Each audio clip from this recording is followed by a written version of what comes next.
Hey everyone, welcome back to my channel. Today we are finally starting the Christmas DIYs.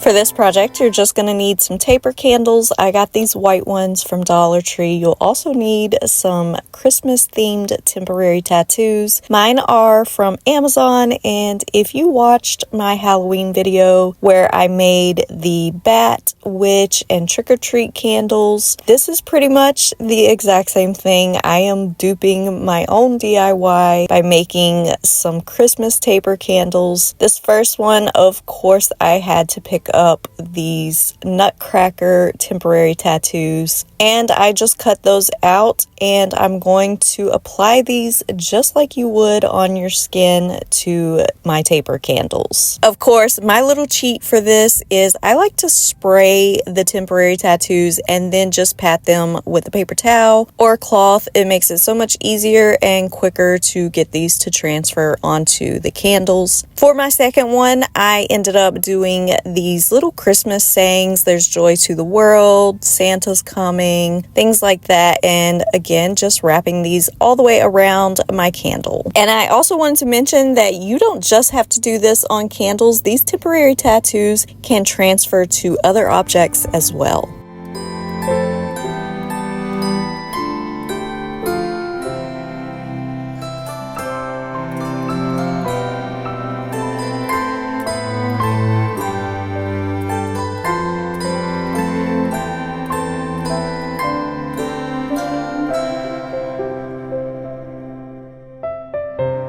For this project, I wanted to make some textured Christmas tree plaques. These plaques are actually just from Dollar Tree, but they also have these at pretty much any craft store. And then I'm using some little pine tree stencils that I got from Amazon. I gave each of these a light sanding, and then I'm going in with some antiquing wax around both of these. Then I'll just wipe off the excess with a paper towel and set these aside and let them completely dry. Then I'm going to tape down my stencil just to make sure that this isn't moving around at all as I'm working with it. To make these textured trees, I'm going to use one of my favorite little techniques, and that is just using some spackling and going over these stencils with a little spatula. Once I have it all smoothed out, then to make the texture for these trees, I'm using a little fan brush, and I'm just going to go over this before I remove the stencil. So I'm just lightly dabbing that fan brush into this spackling to give it that nice Christmas tree texture. Then I'm going to very carefully remove the stencil. For the second one, I repeated that exact same process and then let these set for about 24 hours until the spackling is completely dry. Once it was dry, because I am not painting over this spackling, I did seal it with an acrylic sealer. And to finish these off, I added some little eye hooks at the top of this and some velvet ribbon.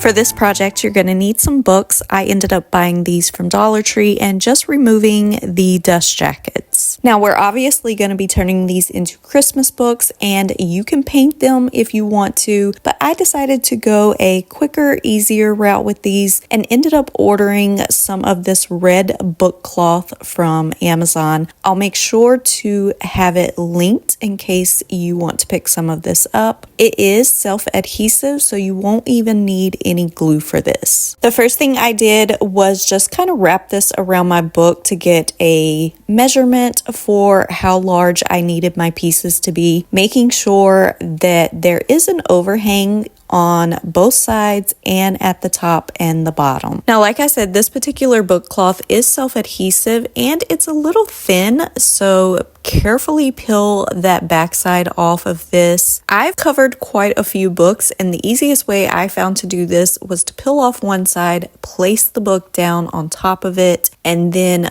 put pressure on the spine and roll it over onto the other side of this book cloth. I also like to use this little bone folder tool that I got from Amazon. This is for book binding, and it really helps to get this book cloth down into the creases and smooth everything out. So once I have it smoothed out, then I'm going to move on to wrapping this to the inside of the book. I'm just cutting down some of those edges, and then I'll fold those into the inside of the book. Don't worry about the spine part just yet. As you can see, I did cut it right near the spine, but here I'm actually going to trim off a little bit of that book cloth that is on the spine part, and then I'm going to pull the book pages forward and just wrap that down inside of there. And for the second book, I just repeated that entire process of wrapping it with that book cloth. To decorate these, I'm using some Hero Hues white ink and some of my Christmas stamps. Now this ink is opaque, so it's not going to be as bold as you can see when I start stamping. It's kind of a very light, faint white color, and this is not quick drying, so you need to be careful not to touch it too much and let it dry for about 24 hours. But for this first book, I'm using a Nutcracker stamp, and I'm just randomly stamping this all over the front of this book.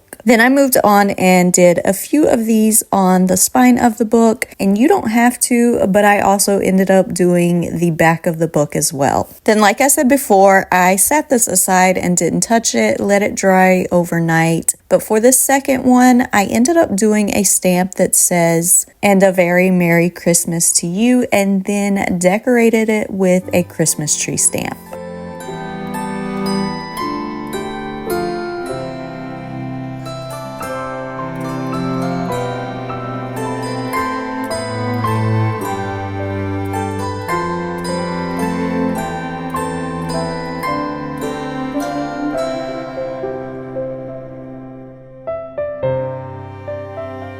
This project is going to be another little example of taking my Halloween ideas and turning them into Christmas ideas. For this project, I'm going to be copying my skull vase that I made from Halloween, and I'm using a little Christmas tree mold and some plaster of Paris, just like I did with the skull mold. And of course, I'll have this one linked on my Amazon storefront. But before I put the plaster of Paris into this mold, I like to get it wet with some cold water. That's going to help release this plaster of Paris once it dries. I mixed the plaster of Paris just like it says on the little tub that it comes in, and then I just poured it over top of this mold, and I'm using a little craft stick to kind of spread it around and get it into all the little Christmas tree parts. Once I have it spread around, then I'm going to turn this craft stick sideways and use it as a scraper to scrape off all of the excess plaster. You'll definitely want to make sure that you are protecting your surface and probably wear gloves for this. I did get plaster all over my hands. Now you do have a little bit of time to work with this, but you do want to kind of work quickly because plaster of Paris starts to harden quite quickly. Now, once you've scraped off all of the excess, you do want to give this a little shake just so that you can get all the air bubbles out of it. I let mine dry for about 24 hours and then just popped them right out of that mold. And instead of doing a vase for this one, I'm actually just going to do this Dollar Tree candle holder. These Christmas trees are pretty much the perfect size to go all the way around this candle holder. I used a little bit of gel super glue to attach them just above that little rim that's on the bottom of it. Once I had all of my Christmas trees attached, then I took this outside and spray painted it with 2 coats of some Rust-Oleum gold spray paint. However, I think these would be really pretty in a green color or maybe white tipped in some gold.